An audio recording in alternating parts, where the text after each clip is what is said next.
relais thermique moom la ñuy connecté ci ron contacteurs yi pour mu protéger suñu moteur bu fekkee ne moteur bi dafa am problème day consommer plus du normal moom mooy protéger suñu moteur bu ko defee du jot a lakk pour ñu mën ko sauver quoi parce que moteur yi c'est réparable donc suñu relais thermique moom lii rek la amul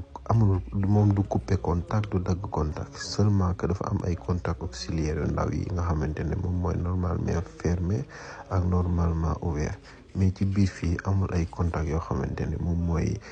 arrêté moteur bi donc booy connecté sa contacteur ci sa contact yi moom ngay jaarale sa fil pour bu ko defee moom su àggee yenn température rek moo tax ñu naan ko thermique moom ci tàngoor lay utiliser pour couper wala activer wu donc bu tàngee ba yegg ci yenn valeurs yi moom dafay sauter bu ko defee fi fermé day ubbeeku léegi fi ubbeeku daal di tëju donc loolu moom mooy arrêter suñu contacteur pour protéger suñu moteur donc moom pour taare ko fii bii la bi par exemple à partir de 8 ampères la ba 11,5 ampères moom lay protéger sa moteur bu ko defee sa moteur bu fekkee ne day consommer ay 9 ampères yow da ngay taare par exemple 9,6 wala pour mun a protéger moteur bi pour mu bañ a consommer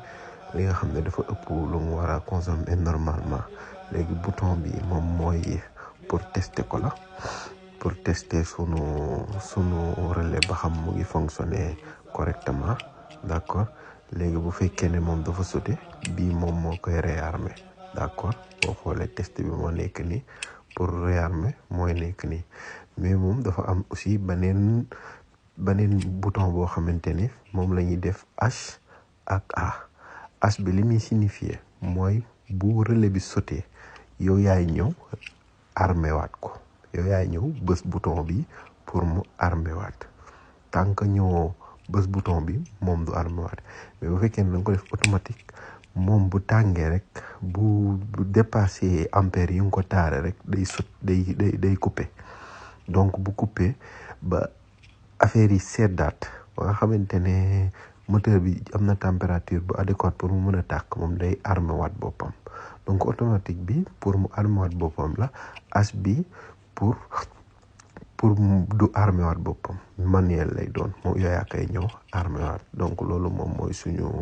relais thermique am na solo trop à installer moteur yëpp ko war a am pour mun leen a protéger